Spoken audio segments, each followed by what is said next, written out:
आज तो आपके बाकी के जीवन के बारे में है। ये कल के बारे में और उसके बाद के दिनों के बारे में। जो भविष्य परमेश्वर ने आपके लिए रखा है, जरूरी नहीं कि उसमें हम जीवन में केवल आधे तक पहुंचे। आपको अटके जैसे लगा हो, लेकिन ये जरूरी नहीं है। शायद आप निराश हैं। ये समय है कि आप उससे निपट लें।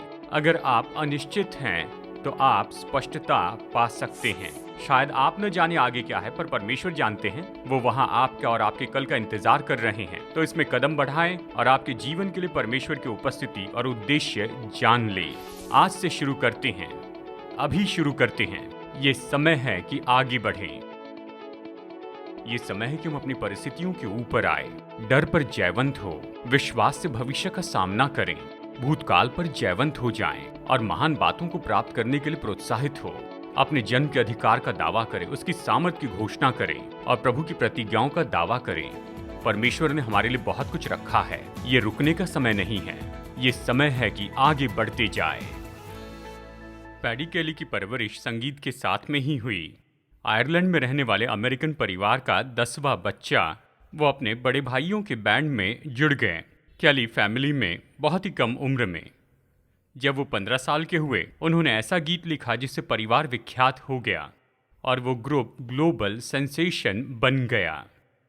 पैसों और शोहरत के साथ बहुत से अवसर भी आने लगे, जैसे कि 2.5 लाख चिल्लाने वाले फैंस के सामने स्टेडियम में खड़े रहना।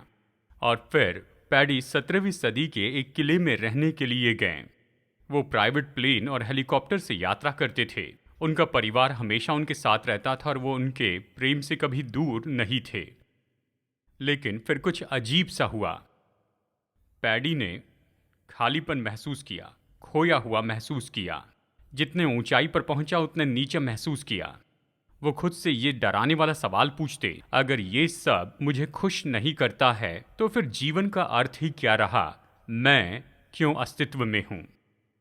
आखिरकार रिटायरमेंट लेकर फ्रांस के एक मोनेस्ट्री में चले गए, इनका जवाब ढूंढते हुए। जोसेफ स्कूलिंग संसार के बहुत अच्छे स्विमर में से हैं। जवानी से भरा हुआ उनका चेहरा भीड़ को पसंद आने वाला है, और खासकर जब इन्होंने सिंगापुर का पहला गोल्ड मेडल जीता था सन 2016 में। यह ऐसे छोटे लोगों का समूह था, ये दुनिया में सबसे उत्तम रहने के विचार रखते हैं। गोल्ड मेडलिस्ट होना कैसा महसूस होता है? स्कूलिंग के अनुसार ये तो पूरा खालीपन है। स्कूलिंग ने कहा, मुझे दबाव और शहरत को उत्तर देना नहीं आता है। मैंने पुल से थोड़ा दूर रहने का समय निकाल लेना चाहिए था। मुझे रवैया बदलना था, क्योंकि मैं दौड़ नहीं रहा था, लेकिन मैं तो भगाया जा रहा था। मैं जो कर रहा था उसके लिए मेरा क्यों मुझे ढूंढना था। पैडी कैली और जोसेफ स्कूलिंग जैसे बहुत से लाखों लोग हैं जो अपना उद्देश्य ढूंढ रहे हैं कि वो क्यों अस्तित्व में हैं। शायद आप भी ऐसे ही हैं। आपका उद्देश्य अर्थ और प्रेरणा के बारे में है, क्योंकि उद्देश्य आपके जीवन को स्थिर करता है। ये आपकी क्रियाओं और निर्णय के पीछे का कारण है। ये परेशान करने वाले क्यों सवाल का जवाब है कि मैं इस सपने के पीछे क्यों जा रहा हूँ। पैडी कैली जानते थे उन्हें जीवन में क्या करना है, गाना है। जोसेफ अपने जीवन में क्या करना जानते थे, स्विमिंग। लेकिन वो क्यों इस बात को समझ नहीं पाए? क्या ये तारीफ के लिए था या पैसों के लिए था? क्या ये उपलब्धि खुद को परिपूर्णता या देश के गर्व के बारे में? क्या आपने कभी दिन का अंत ऐसा किया, कभी दिन या साल का अंत किया, जहां पर खुद से पूछा, ये सब किसके लिए था? मैंने क्या हासिल किया और मैंने सच में कौन सा फर्क लाया है? जब आप उद्देश्य पा लेते हैं तो आपको संतुष्ट न करने वाली चीज़ों के पीछे भागना बंद करते हैं और आप उस बातों के पीछे बने रहने का आनंद पाते जो अगला कदम प्रभु ने आपके लिए रखा है। पैडी कैली और जोसेफ स्कूलिंग यही तो चाहते थे कि यीशु के जैसे हो। वो जानते थे कि वो इस पृथ्वी पर एक कारण के लिए हैं और प्रभु यीशु परमेश्वर के उद्देश्य के पीछे चले। हर एक कदम में मरकुस 1:38 में उसने अपने चेलों से कहा, आओ हम कहीं आसपास की बस्तियों में जाए कि मैं वहां भी प्रचार करूं, क्योंकि मैं इसीलिए निकला हूं। यूहन्ना 12:27 में उसने कहा, अब मेरा जीव व्याकुल है, इसलिए अब मैं क्या कहूँ, हे पिता मुझे इस घड़ी से बचा, नहीं क्योंकि मैं इसी कारण इस घड़ी को पहुंचा हूँ। प्रेरित यूहन्ना ने कहा, यूहन्ना कहता है परमेश्वर का पुत्र इसलिए प्रकट हुआ कि शैतान के कामों का नाश करें। जब आप इन वचनों को पढ़ते हैं तो आप पाएंगे कि यीशु अपने जीवन के उद्देश्य को जानते थे और वो विवश थे कि उसे पूरा करें। आप भी ये निश्चितता पा सकते हैं जो आपको आपके लक्ष्य की ओर लेकर जाएगी, और आप यीशु के जैसे कर सकते हैं, अपना जीवन बिना खेद के जी सकते हैं। अपने क्यों को कैसे खोज निकालें। आपकी यात्रा शुरू होती है अपना जीवन परमेश्वर को समर्पित करने से। खुद को पूरी तरह से परमेश्वर को दे दें। मैनी पॉकियो तो हर समय के सबसे महान प्रोफेशनल बॉक्सर रहे हैं। बॉक्सिंग के इतिहास में केवल वही 8 डिवीजन वर्ल्ड चैंपियन रहे हैं। उनकी शोहरत के साथ जुआ खेलना, सेक्स और पैसा और पार्टी भी आ गए, लेकिन उनका जीवन इतना खाली था जैसे बॉक्सिंग एरिना से सारे लोग चले जाते हैं और लाइट्स बंद किए जाते हैं। उन्होंने कहा, खालीपन महसूस हुआ। मेरे पास पैसा था, जो भी करना चाहा मैंने किया, लेकिन मैं अपने दिल में पूरी तरह खाली था। एक रात जब मैं जंगल में चल रहा था, ये फिलिपिनो बॉक्सर अपने जीवन शैली के बारे में बहुत कायल हुए, तो इन्होंने वहीं पर घुटने टेक कर परमेश्वर से क्षमा मांगी और उसकी सहायता मांगी। फिर उन्होंने कहा, मुझे ऐसा लगा कि मानो सूरज के जैसे रोशनी मुझ पर चमकी है, पर वो अपना सिर नहीं उठा पाए। वो जमीन पर परमेश्वर के सामने रो रहे थे, ऐसे लग रहा था मानो पिघल रहे हैं। उस रात मसीह यीशु मैनी पैकियो के जीवन में आए। प्रभु ने उनके दिल को बदल दिया और उनके जीवन को नया अर्थ मिला और वो पब्लिक सर्विस में जुड़ने लग गए और आज ये फिलिपिन नेशनल समिट में काम करते हैं। कोरोना वायरस पैंडेमिक के दौरान इन्होंने ज़रूरतमंद लोगों को लाखों लाखों मास्क प्रदान किए और हेल्थ केयर वर्कर को मनीला में यहाँ ले जाने के लिए 5 बसेस दी। इन्हें गरीबों के लिए इतना बोझ महसूस हुआ कि इन्होंने उनकी देखभाल का प्रण लिया, चाहे इस काम में इनकी मृत्यु भी क्यों न हो। इन्होंने अपने सहकर्मियों से कहा, हमें निरंतर प्रार्थना करनी है, प्रभु पर विश्वास करना है और आइए उससे आशा और बल प्राप्त करें। आप जीवन का उद्देश्य तब नहीं पा सकते जब आप खुद पर गौर करते हैं और परमेश्वर को पूरी तरह बाहर रखते हैं। देखिए, बात तो ये है, जीवन ये नहीं कि अपने उद्देश्य के लिए प्रभु का उपयोग करें। ये इस बारे में है कि परमेश्वर अपने उद्देश्य के लिए आपका उपयोग करें। ये इस बारे में है कि प्रभु यीशु आपको दिखाएं कि आप उसकी योजना में कैसे फिट होते हैं और आप उसमें फिट होते हैं। उसके पास आपके और मेरे जिंदगी के लिए पूरा उद्देश्य रखा है। शायद आप कह रहे हैं, मुझे पता नहीं मेरे लिए प्रभु की योजना क्या है, अगर वो मुझे पसंद नहीं आई तो पसंद आएगी। आप इसी के लिए बने हैं। प्रभु की योजना को स्वीकार नहीं करेंगे तो आपके उद्देश्य को भी आप चूक बैठेंगे। बाइबल इसके बारे में बहुत ही स्पष्ट है। यीशु ने इस तरह से कहा, जगत की ज्योति मैं हूँ, जो मेरे पीछे होलेगा वो अंधकार में न चलेगा परंतु जीवन की ज्योति पाएगा। जब अपने जीवन के लिए आप प्रभु की योजना में चलते हैं तो आप परमेश्वर के ईश्वरीय ज्योति में चलते चले जाएंगे। देखिए, मुख्य उद्देश्य के लिए और कोई स्रोत नहीं है। बाकी सारे काम तो अंधकार और व्यर्थ बातों में ले जाते हैं। अगर आप प्रभु को पूरा समर्पित होने से डरते हैं तो क्या आपको लगता है वो आपसे ऐसे काम करवाएंगे जो आप करना ही नहीं चाहते हैं, या ऐसी जगह पर भेजे जहां आप जाना नहीं चाहते? मैं अपनी गवाही देकर आपको बताना चाहता हूं, मैंने अपनी जिंदगी में जो कुछ करने के सपने देखे हैं उसे मैंने मेरे लिए परमेश्वर के उद्देश्य में पाए हैं। जैसे प्रभु ने मेरी अगुवाई की, मैं उसको छोड़ और कुछ करने की कल्पना नहीं कर सकता। मेरे बहुत से सपने पूरे हुए हैं। कुछ ऐसे भी सपने हैं जो मुझे पता नहीं था कि मेरे पास हैं। तो परमेश्वर के उद्देश्य को पूरा करने के लिए पहला कदम है कि अपने आप को पूरी तरह से उसे सौंप दें। वो आपसे प्यार करते हैं, वो आपके लिए सबसे उत्तम चाहते हैं, उस पर भरोसा रख सकते हैं। पेज के नीचे दस्तखत कीजिए और देखिए परमेश्वर उस पेज पर लिखते हैं। अपने जीवन के क्यों को खोजने का दूसरा कदम है वो है कि अपने आप को अद्भुत रूप में जानना।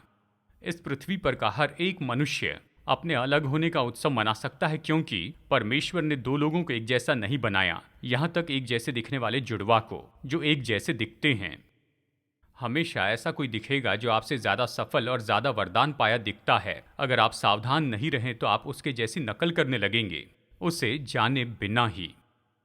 आप कोई नकल नहीं हैं, आप तो ओरिजिनल हैं। आपको ही परमेश्वर ने अलग तरह से बनाया है।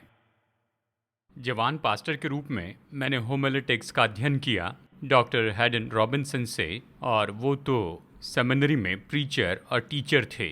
वो पुलपिट पर मास्टर थे। मैंने हॉवर्ड हेनरी से बहुत से क्लासेस लिए हैं जो बेस्ट कम्युनिकेटर हैं मेरे दृष्टि से, और अवश्य ही से जाने बिना ही जब मैं अपने शुरू के संदेशों की तैयारी करता, मैं हैन रॉबिन्सन या हॉवर्ड हेनरी जैसे ही सुनाई देता था, और वो नकल उतनी अच्छी भी नहीं थी। मैं नहीं जानता था कि मैं उनकी नकल कर रहा हूँ, लेकिन एक दिन मेरी पत्नी ने मुझसे कहा, आपको आप ही रहना है डेविड। आपको वो व्यक्ति होना है जो प्रभु ने बनाया। हार्वर्ड हेनरी या हेड रॉबिन्सन होने की जरूरत नहीं, आपको सबसे अच्छे डेविड जर्मिया होना है। आपको कैसा होना चाहिए, इसके लिए अगर आप किसी और की ओर देखते हैं तो आप चूक जाएंगे। परमेश्वर ने आपको विशेष बनाया है और उसने अपनी योजना प्रकट की है। अपने बल के लिए और अपनी कमजोरियों के लिए उसे धन्यवाद दें। अपने बल को सामर्थ्य बनाएं और कमजोरियों पर काम करें। अपनी आशीष, अपने बोझ, अपने वरदान और योग्यताएं, आपके अनुभव और आपके रोमांच और ये आपके उपयोग के लिए है, उसकी महिमा के लिए है और ये आपको बेहतर बनाएंगे। एक बार जब आप अपने अद्भुत होने को समझ लेते हैं तो परमेश्वर ने आपको जिस उद्देश्य के लिए बनाया है उस मार्ग पर आप होंगे। सबसे पहले परमेश्वर को समर्पित हो और फिर जान लें कि मैं तो प्रभु की अद्भुत सृष्टि बना हूँ। उसने मुझे अपनी योजना के अनुसार बनाया है। इस पृथ्वी पर मेरे जैसा कोई नहीं है और मेरे द्वारा विशेष काम करवाना चाहते हैं। और फिर तीसरी बात, अपनी जिम्मेदारियों को समझ लें। अगला कदम यह है कि आपका अद्भुत होने के लिए क्रिया जरूरी है। बाइबल इस तरह कहती है, जिसको जो वरदान मिला है वो उसे परमेश्वर के नाना प्रकार के अनुग्रह के भले भंडारी के समान एक दूसरे की सेवा में लगाएं। परमेश्वर ने आपको एक वरदान दिया है और उसके साथ में जिम्मेदारी आती है कि दूसरों को आशीष देने के लिए उसका उपयोग करें। चर्च बड़ा घेरा है जो परमेश्वर की संतानों से बना है और हम में से हर एक की जिम्मेदारी होती है। बाइबल कहती है, किंतु सबके लाभ पहुंचाने के लिए हर एक को आत्मा का प्रकाश दिया जाता है। यीशु ने कहा, जिसने मुझे भेजा है हमें उसके काम दिन ही दिन में करना अवश्य है। वो रात आने वाली है जिसमें कोई काम नहीं कर सकता। इसलिए आप अपने भीतर जिम्मेदारी को समझ लीजिए ताकि कि दूसरों तक पहुंचकर संसार की सेवा करें। और ये निर्णय अपने जीवन में रात होने के पहले ले, बहुत देरी होने के पहले। खुद को प्रभु को पूरी तरह सौंप दें, खुद के अलग होने को समझे, खुद की जिम्मेदारी को समझ ले और फिर अपने जीवन के लिए परमेश्वर की योजना में चलते जाएं। अगर आप खुद को पूरी तरह प्रभु को सौंपेंगे, आप अद्भुत हैं, इस सच्चाई को अगर आप समझ लें और ये जान लें कि आपकी जिम्मेदारी है कि प्रभु और दूसरे लोगों की सेवा करें, तो अपने जीवन के लिए प्रभु की योजना के पीछे जाने को तैयार हैं। और अब ये काम है कि उस योजना के पीछे चलें। जिस दिशा में आपका उद्देश्य लेकर जाए उसमें आपको दौड़ना है। जब मैंने महसूस किया प्रभु ने मुझे सुसमाचार प्रचार के लिए बुलाया है, तो मैंने तुरंत अपॉइंटमेंट ली डॉक्टर रॉबर्ट ग्लूमैकी से, जो मेरे कॉलेज के बाइबल डिपार्टमेंट के टीचर थे। वो डैलस थियोलॉजिकल सेमिनरी के ग्रेजुएट थे और उन्होंने मेरी मदद की कि मैं वहाँ पर आवेदन करूँ ताकि प्रभु की बुलाहट के लिए ज़रूरी ट्रेनिंग प्राप्त करूँ।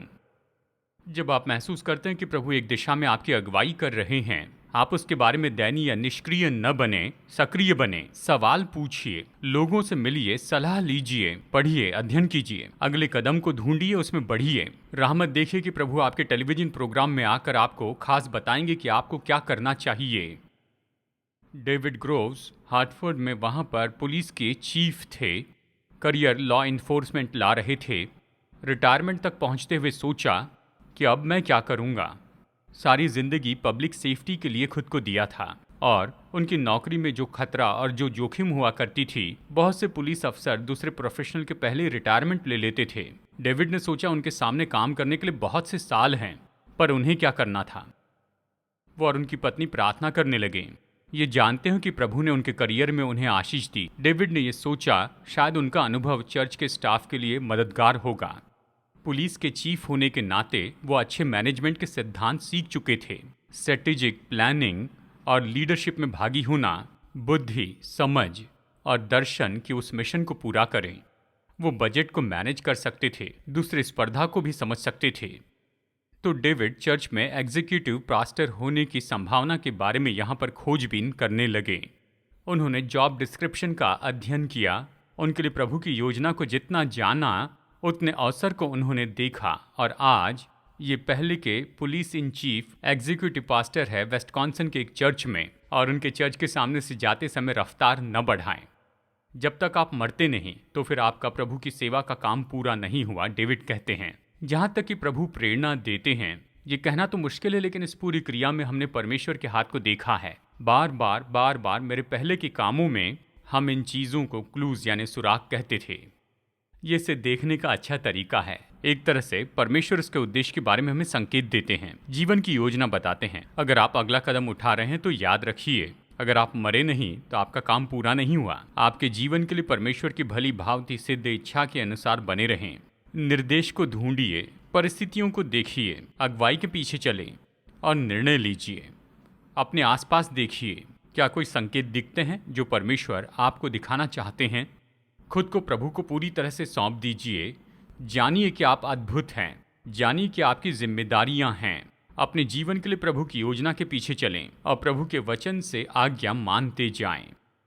आपके जीवन के लिए उसकी इच्छा, उसने जो वचन दिया है उससे हटकर बिल्कुल नहीं होती है। आपको यात्रा के लिए निर्देश चाहिए और परमेश्वर का निर्देश मैनुअल तो आपकी बाइबल है। यहोशू 1:8 इस तरह से कहता है कि व्यवस्था की पुस्तक तेरे चित्त से कभी उतरने न पाए, इसमें दिन रात ध्यान दिए रहना, इसलिए कि जो कुछ उसमें लिखा उसके अनुसार करने की चौकसी करे, क्योंकि ऐसा ही करने से तेरे सब काम सफल होंगे और तू प्रभावशाली होगा। ध्यान दीजिए, ऐसे करने की तू चौकसी करें। आसान है कि इन शब्दों को महत्वहीन समझकर छोड़ दे, लेकिन ये पुराने नियम की एक बहुत बड़ी विचारधारा है। हमें बाइबल केवल उत्सुकता या फिर बुद्धिमत्ता के कारणों के लिए नहीं पढ़नी है। हमें इसका अध्ययन करना है कि इसके अनुसार करें। हमें इसे पढ़ना है ताकि उसकी आज्ञा माने। दाऊद ये सिद्धांत अपने पहले भजन में बताता है। वो कहता है, वो तो यहोवा की व्यवस्था से प्रसन्न रहता है और उसकी व्यवस्था पर दिन रात ध्यान करता रहता है। वो उस वृक्ष के समान होगा जो बहती नदियों के किनारे लगाया गया, जो अपनी ऋतु में फलता है, जिसके पत्ते कभी मुरझाते नहीं, इसलिए जो कुछ वो पुरुष करे वो सफल होता है। विख्यात लेखक एडी जोन्स, उनके घर के एक पेड़ के नीचे एक बेंच था जहां वो अपने शब्दों में कहते कि मैं आज्ञा पाने के लिए जाता था। यहाँ तक कि सर्दियों में जबकि उस बाग में पूरी बर्फ भरी होती थी, वो अपनी बाइबल खोलते और प्रभु से उस दिन के लिए रोशनी मांगते थे और उनके कदम के लिए मार्गदर्शन मांगते थे। वो यही प्रार्थना करते कि प्रभु तेरा राज्य आए, प्रभु इस पृथ्वी पर और मेरे जीवन में आपकी इच्छा पूरी हो। जैसे स्वर्ग में आपकी इच्छा पूरी होती है, वैसे मेरी अगुवाई करे कि प्रभु आप क्या चाहते हैं कि आज मैं कहाँ सेवा करूँ। और फिर एडी अपनी बाइबल खोलते थे और वो कहते, मेरे सामने हर एक वचन का मैं अध्ययन करता था, मैं प्रतिज्ञा खोजता था, आज्ञाएं ढूंढता था, मैं चेतावनी ढूंढता, स्तुति, आराधना और सांत्वना के शब्द देखता। जब मैं महसूस करता कि इसकी आवाज़ मेरी आत्मा में मुझसे ये कह रही है, ध्यान दो, ये महत्वपूर्ण है, मैं उसे रेखांकित करता और अपने जर्नल में लिख लेता और दिन भर उसके अर्थ के बारे में सोचते रहता। ज़रूरी नहीं कि बर्फ़ के बेंच पर बैठे, लेकिन आपको अपनी क्रिया तो निश्चय ढूंढनी है। अपने जीवन के लिए प्रभु के उद्देश्य को ढूंढते हुए निश्चय ऐसा समय होगा जब आप नहीं जानते कि क्या करना है। ये मेरे साथ में कई बार हुआ है। आप गड़बड़ी में रहते हैं और कई बार आप इसे समझ भी नहीं पाते हैं, और ख़ास करके ऐसे ही समय में आप प्रभु के वचन से प्रेम करना सीखते हैं। और इसलिए ये तो बहुत ही महत्वपूर्ण है कि प्रतिदिन की आदत बनाएं कि बाइबल पढ़ें और मनन करें। ये नहीं कि आज आप बाइबल का वचन पाए जो ये कहता है आपको बाहर की जगह पर जाना चाहिए। ये तो परमेश्वर के साथ संगति में चलने के बारे में है। जैसे आप पढ़ते हैं, मनन करते जाते हैं, प्रतिदिन उसके वचन का उपयोग करते हैं, तो आपके जीवन में परमेश्वर हर एक जो ज़रूरी अवसर रखते हैं उसके लिए आप बुद्धि पाएंगे।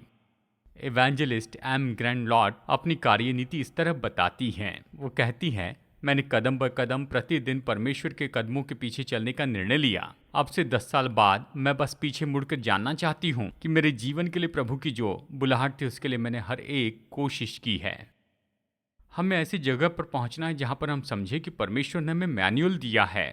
जब हम अपने सपनों के पीछे जाते और पता नहीं कि आगे क्या है, हमें समझना है कि आगे क्या है उसका जवाब तो इस किताब में दिया है। और अगर हम अपने आप को इस किताब में डुबो दें और समझ लें और उस किताब को अपने प्राण को धोने दे दें, तो प्रभु बताएंगे कि क्या करना है। मैंने प्रभु से कभी नहीं पूछा कि आगे मैं क्या करूं, जब तक उसने अर्थपूर्ण तरीके से मेरा मार्गदर्शन किया। और फिर निस्वार्थ से दूसरों की सेवा करें।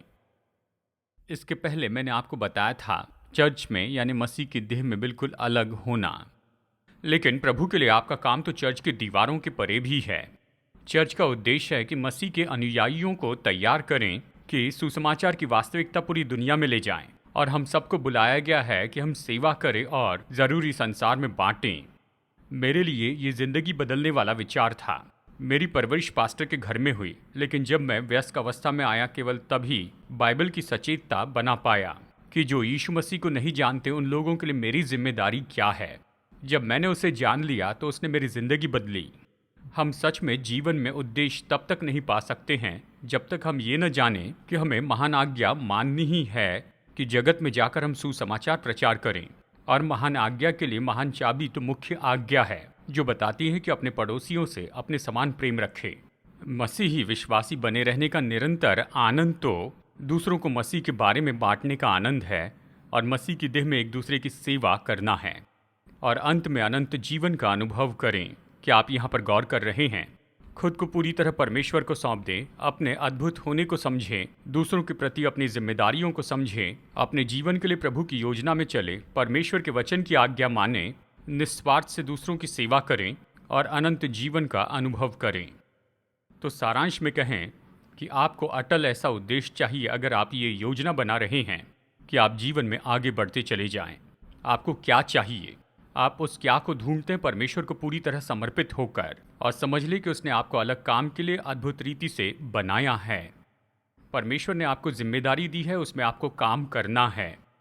प्रतिदिन वचन में बने रहना है, निस्वार्थ रूप में दूसरों की सेवा करें, सुसमाचार बताने का मौका ढूंढते जाएं। यीशु ने इस तरह से कहा, मैं इसीलिए आया कि वे जीवन पाए और बहुतायत से पाएं।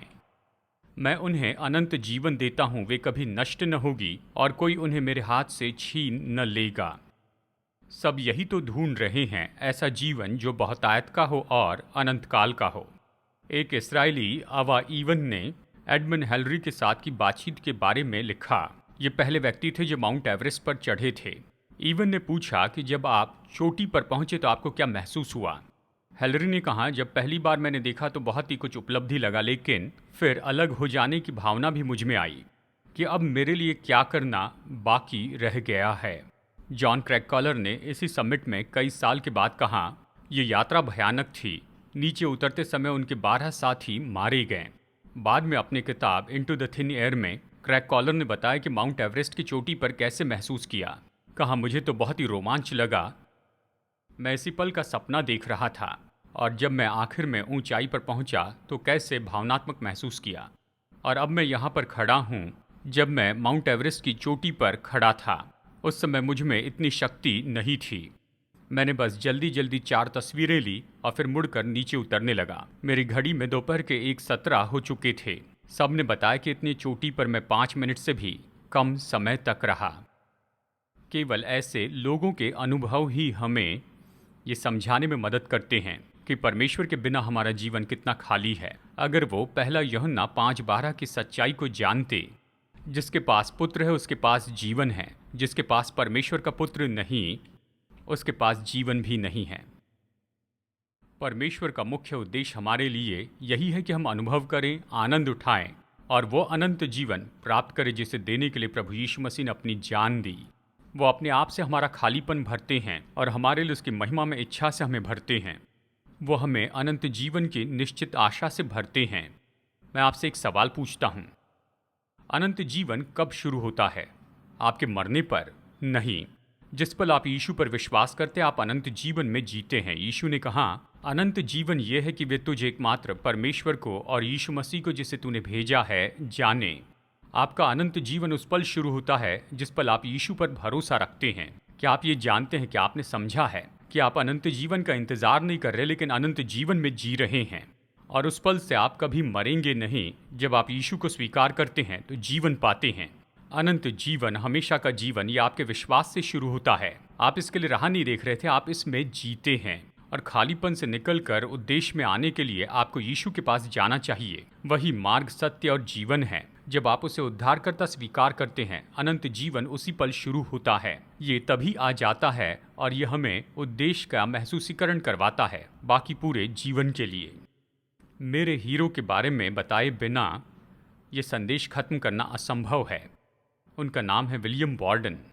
मेरे जन्म के पहले इनकी मृत्यु हो गई, लेकिन इनकी जीवनी ने मुझे प्रभावित किया। दूसरी किताबों के जैसे ही 6 मुख्य शब्दों के द्वारा मैं जीना चाहता हूँ जो इनके लिए समर्पित किए गए हैं। कहानी ये है, बॉर्डन की परवरिश शिकागो के गोल्ड कोस्ट में हुई, जहाँ इनके परिवार का बॉर्डन डेयरी फार्म और बिजनेस था। ये तेजों में अच्छे दिखने वाले और खिलाड़ी थे, और ये यीशु मसीह से प्रेम करने वाले नौजवान थे। ये मसीह में अपने पास्टर R.A. टोरी के प्रभाव में आगे बढ़ते चले गए। बॉर्डन के ग्रेजुएशन का प्रेजेंट था कि पूरी दुनिया की यात्रा करें और यही इनमें जिज्ञासा हुई कि वो सुसमाचार प्रचार करते रहें दूसरे देशों में और विशेष करके चाइना में। और फिर मिशनरी कॉन्फ्रेंस में ये प्रभावित हुए कि सुसमाचार प्रचार के लिए अपनी जिंदगी दें। इसमें इनकी विरासत भी थी जिसकी कीमत $50 मिलियन की थी, जो इनके न जाने पर इन्हें मिलने वाली थी। बॉर्डन के परिवार ने हर तरह से इनकी मदद की और वो दिन आया जब वो वहाँ से निकले और मिस्र में भाषाओं के अध्ययन के लिए गए। जो भी उनसे मिले उनकी नम्रता को देखकर चकित हो गए, आनंद, प्रेम को और यीशु के लिए इनकी जिज्ञासा को देखकर चकित हुए। बस एक ही महीने में बॉर्डन को स्पाइनल मेनिंजाइटिस हो गया। 2 हफ्ते तक ही ये जीवित रहे और 25 साल की उम्र में ही इनकी मृत्यु हो गई। पर यह बलिदान व्यर्थ नहीं गया। बॉर्डन की कहानी पूरे संसार के अखबारों में प्रकाशित हुई, किताबों और जीवनी में, और यहाँ तक कि मंच से हजारों प्रचार में भी। और आज भी लगभग 100 साल के बाद विलियम बॉर्डन की कहानी पढ़ने वाले सभी लोग प्रभावित होते हैं। कोई नहीं जानता कि कितने नौजवान इनके बलिदान के द्वारा प्रज्वलित हुए और अपना जीवन मिशन के लिए दिया। बॉर्डन की सबसे विख्यात biography Borden of Yale Mrs Howard Taylor ने लिखा, कोई रोक नहीं, कोई शोक या कोई खेद नहीं। बॉर्डन ने प्रभु के लिए इस तरह से समर्पण किया था। कोई रोक नहीं, कोई शोक नहीं, कोई खेद नहीं। बहुत से लोग मानते हैं कि ये 6 शब्द बॉर्डन की बाइबल में लिखे हुए थे, जो इतिहास में कहीं खो गई है। हम एक बात तो जानते हैं, हम ये जानते हैं कि यही शब्द थे जो इसे आगे लेकर गए। यही वो चीज़ हैं जिसके कारण वो अपने लक्ष्य में आगे बढ़े। शायद ये उनकी बाइबल में लिखे न गए हो, पर उनके दिल में लिखे गए थे। वो इसी तरह से जीवन जिए, कोई रोक टोक में नहीं, यानी अपने परिवार से कोई पैसा नहीं लिया। वो तो इस तरह से जिए कि वो कभी अपने परिवार में लौट कर नहीं आए। कोई शोक नहीं कि कोई काम ढूंढने के लिए मिशन फील्ड में गए और किसी में फिट नहीं हुए तो भविष्य के लिए वापस आ गए। मैं चाहता हूँ कि इसी तरह से मैं अपने जीवन में आगे बढ़ूँ। न कोई रोक, न कोई शोक, न कोई खेद। जब आप यीशु को अपना उद्धारकर्ता प्रभु स्वीकार करते हैं, उसे ग्रहण करते हैं कि आपके जीवन के लिए उसके पास योजना है, अपने अद्भुत होने को स्वीकार करते हैं, प्रभु ने आपके लिए जो कुछ रखा है आप उसके पीछे चलते हैं। आप कौन है इसके मुख्य भाग को आप ढूंढते हैं और जब इसे पाते हैं, कोई रोक नहीं, कोई शोक नहीं, कोई खेद नहीं। मेरी प्रार्थना है कि प्रभु ऐसे ही करे कि आपके और मेरे जीवन का संदेश हो। दिशा परिवर्तन में आज मेरे साथ जुड़ने के लिए धन्यवाद। जितना ज्यादा हम वचन का अध्ययन करेंगे, उतना ज्यादा हम समझ पाएंगे कि हमारे प्रेमी परमेश्वर हम में से हर एक के साथ व्यक्तिगत संबंध रखना चाहते हैं। तो अगर आप ये संबंध शुरू करना चाहते हैं और निश्चित करना चाहते हैं कि उसके साथ अनंत काल बिताएंगे, तो आपको बस पापों से पश्चाताप करना है और यीशु मसीह से विनती करनी है कि वो आपके उद्धारक और प्रभु हो जाएं। अगर आपने आज विश्वास का ये कदम उठाया है, मैं प्रोत्साहित करता हूँ कि दूसरे विश्वासियों को अपना ये निर्णय बताइए, भरोसेमंद सेवकाई या स्थानिक चर्च को बताइए और अपने इस विश्वास में आप निरंतर बढ़ते जाइए। प्रभु आशीष दे और आशा है अगली बार आप हमारे साथ में जुड़ जाएंगे यहीं पर दिशा परिवर्तन में।